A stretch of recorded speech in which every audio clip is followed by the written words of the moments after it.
Hi friends, this is Dhanasekar from Vista academy Erode. இன்னைக்கு நம்ம எதை பற்றி பார்க்க போறோம்னா, நேற்றைய தினம் ஜனவரி 25 மத்திய அரசால் அறிவிக்கப்பட்ட பத்ம விருதுகளை பற்றி தான் பார்க்க போகிறோம். பத்ம விருதுகள் one of the highest civilian award of the country. இந்த பத்ம விருதுகள் பார்த்தீங்கன்னா 3 பிரிவுகள் கீழே வழங்கப்படும். என்னன்னு சொல்லி பார்த்தீங்கன்னா, பத்ம விபூஷன் விருது, பத்ம பூஷன் விருது, பத்ம ஸ்ரீ விருது. நேற்றைய தினம் 7 பேருக்கு பத்ம விபூஷன் விருதும், 19 பேருக்கு பத்ம பூஷன் விருதும், 113 பேருக்கு பத்மஸ்ரீ விருது என கிட்டத்தட்ட 139 பேருக்கு இந்த பத்ம விருதுகள் அறிவிக்கப்பட்டிருக்கு. இந்த பத்ம விருதுகள் பார்த்தீங்கன்னா எந்தெந்த துறைகளுக்கு கொடுக்குறாங்கன்னு பார்த்தீங்கன்னா, கலை, சமூக பணி, பொது விவகாரங்கள், அறிவியல், பொறியியல், வர்த்தகம், தொழில், மருத்துவம், இலக்கியம், கல்வி, விளையாட்டு, சிவில் சர்வீஸ் போன்ற பல்வேறு துறைகளில் சிறப்பாக பணியாற்றுபவர்களுக்கு தான் இந்த மத்திய அரசால பத்ம விருதுகள் வழங்கப்பட்டு வருது. இந்த வருஷம் தமிழ்நாட்டை சேர்ந்த 13 பேர் இந்த பத்ம விருதுகளுக்காக தேர்ந்தெடுக்கப்பட்டிருக்காங்க. இந்த பத்ம விருதுகள் வரக்கூடிய மார்ச் அல்லது ஏப்ரல் மாசத்துல டெல்லியில இருக்கிற குடியரசுத் தலைவர் மாளிகையில தற்போதைய குடியரசுத் தலைவர் திரௌபதி முர்மு அவர்களால் வழங்கப்பட இருக்கு. பத்மபூஷன் விருது தமிழகத்தை சேர்ந்த யார் யார் கொடுத்திருக்காங்கன்னு பார்த்தீங்கன்னா 3 பேர் வாங்க போறாங்க. அதுல பிரபல தமிழ் நடிகர் ஏகே என தன் ரசிகர்கள் அழைக்கப்படுகின்ற அஜித்குமார் அவர்களுக்கு கலைத்துறையின் சார்பாக பத்மபூஷன் விருது அறிவிக்கப்பட்டிருக்கு. இதற்கு முன்னாடி தமிழ் நடிகர்கள் 4 பேர் இந்த பத்மபூஷன் விருது வாங்கியிருக்காங்க.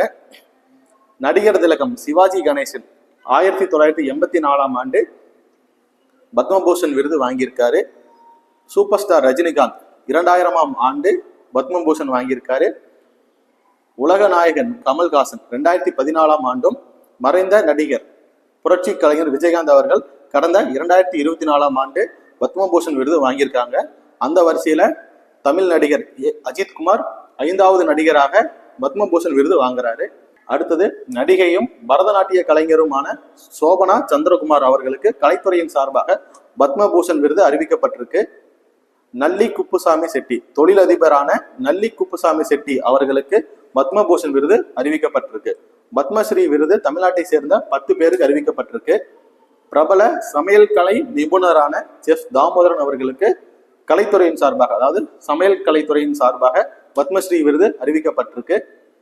கலைத்துறையின் சார்பாக மிருதங்க வித்வான் குருவாயூர் துரை அவர்களுக்கும், மதுரை மாவட்டம் அலங்காநல்லூரை சேர்ந்த பறை இசை கலைஞர் வேலு ஆசான் அவர்களுக்கும், சிற்ப கலைஞர் ராதாகிருஷ்ணன் தேவசேனாபதி அவர்களுக்கும், தெருக்கூத்து கலைஞர் புரசை கண்ணப்ப சம்பந்தன் அவர்களுக்கும் கலைத்துறையின் சார்பாக பத்மஸ்ரீ விருது அறிவிக்கப்பட்டிருக்கு. முன்னாள் கிரிக்கெட் வீரர் சுழற்பந்து வீச்சாளர் அஸ்வின் அவர்களுக்கு பத்மஸ்ரீ விருது அறிவிக்கப்பட்டிருக்கு. இலக்கியத்துறையின் சார்பாக எழுத்தாளர் சீனி விஸ்வநாதன் அவர்களுக்கு பத்மஸ்ரீ விருது அறிவிக்கப்பட்டிருக்கு. இதழியல் துறையின் சார்பாக லட்சுமிபதி ராமசுப்பையார் அவர்களுக்கும், தொழிலதிபர் ஆர்ஜி சந்திரமோகன் அவர்களுக்கும், கட்டடக்கலை நிபுணரான MD சீனிவாசன் அவர்களுக்கும் பத்மஸ்ரீ விருது அறிவிக்கப்பட்டிருக்கு.